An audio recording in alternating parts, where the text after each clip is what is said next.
Mayday, made. We're taking water. Every sailor knows the ocean never forgets the dead. But on October 9th, 2021, off the coast of Maine, someone heard the dead trying to come back. My name is Andrew Collins. I worked the night shift at the Portland Harbor Coast Guard Station, and what I'm about to tell you should have never reached human ears. The night was calm in the way sailors hate, that deceptive quiet where even the waves sound like they're holding their breath. I was alone in the radio room, 2 monitors humming, coffee going cold, the kind of shift where nothing happens for hours. At 2:17 a.m., the radio cracked. Not static, not wind, a voice drowning in the noise. "A-Day, Maid, we're taking water." I froze. The words were broken, chewed by interference, but unmistakable. A distress call. I leaned forward and replied, "Vessel in distress. This is Portland Harbor Coast Guard. Identify yourself." 5 seconds of dead water. Then, is the Marlin's grief. Engine's gone. We're sinking fast. My entire body locked up, because the Marlin's grief wasn't a boat. It was a grave. It had sunk in 2009, 40 miles off this very coast.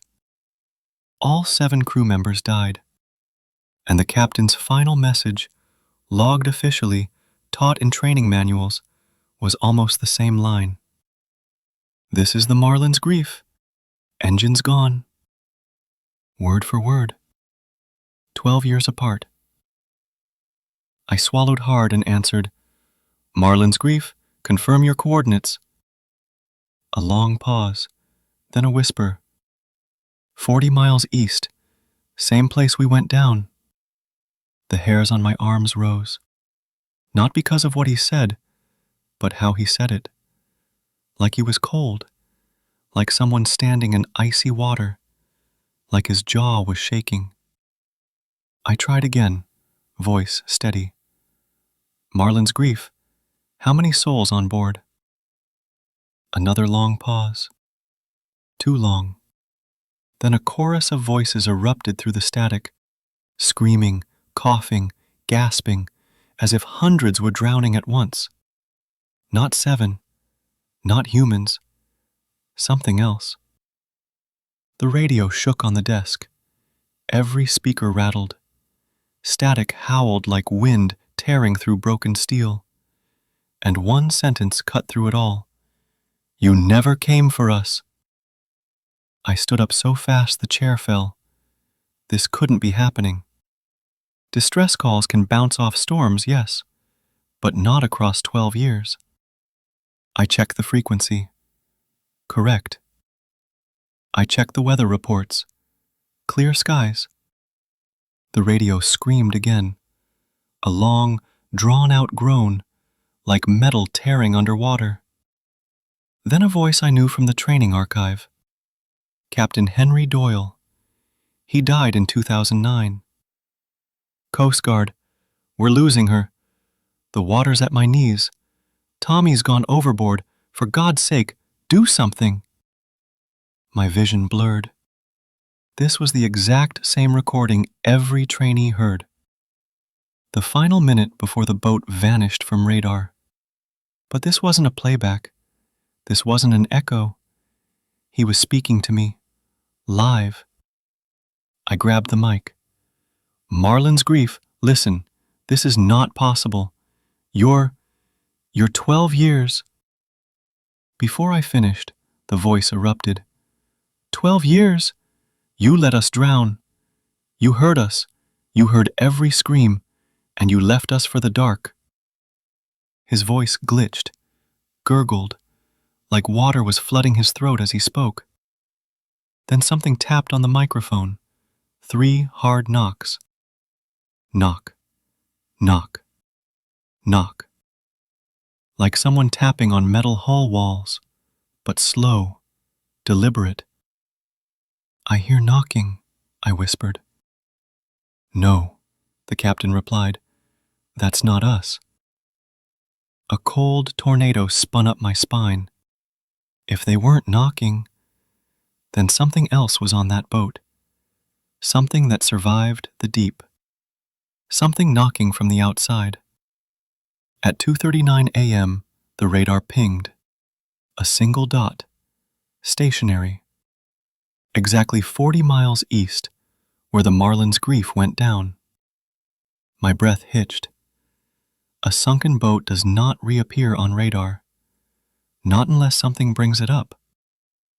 I contacted the nearest patrol unit, but they were 30 minutes out. The radio hissed. Then a soft voice whispered, "Andrew." I stepped back. No one on that ship knew my name. "Andrew, open the channel, deeper." The lights in the room flickered. My monitor dimmed. The air pressure changed, like the room was sinking underwater. The voice continued, "We never stopped drowning. Not for 1 second. 12 years in the cold. 12 years in the dark." Something scraped across the metal floor in my room, like wet footsteps. I turned. Nothing there. Just the smell of seawater.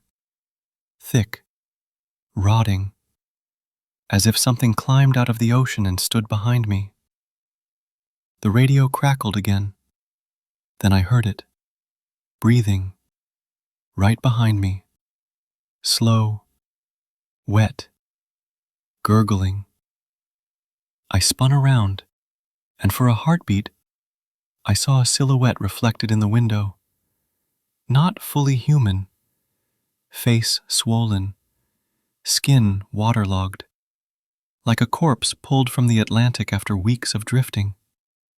And its mouth hung open like a broken hinge.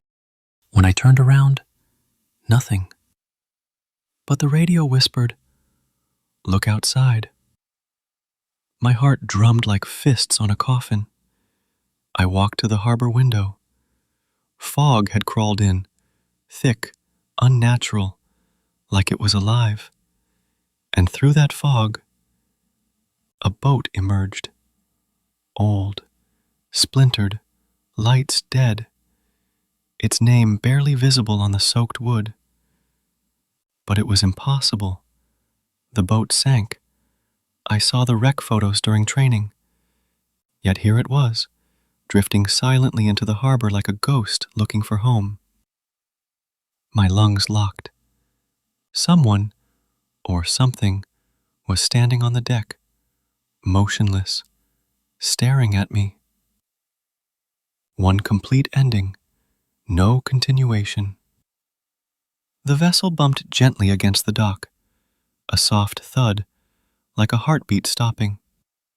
I forced myself outside, radio in hand, legs trembling. The boat reeked of salt, mold, and something older.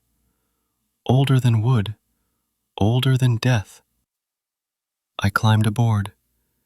The deck was empty, but the floor was covered in deep, wet footprints leading into the cabin. I followed slowly, each step a drumbeat of dread, each breath a knife. Inside, the cabin was pitch black, except for a faint blue glow. The radio console on board was lit. Impossible. It was corroded, broken, unusable. Yet the light pulsed, like something alive was breathing through it. I touched the console. It was ice cold. Then the radio spoke one last time. "Andrew, we came back because the ocean wouldn't let us rest." I whispered, voice breaking, "What are you?" The reply was, "Not human." Not one voice. Thousands, layered, drowning. We are what the deep keeps. The radio died. The blue light faded, and the cabin went silent. When the patrol boat finally arrived, the Marlin's grief was gone. Just empty water. And me, kneeling on the dock, hands covered in seawater that wasn't mine. I filed my report. They dismissed it as fatigue, hallucination, pressure. But every night since, when I close my eyes, I hear it. Those 3 knocks. Knock, knock, knock. And a whisper rising from the deep. We are what the ocean keeps.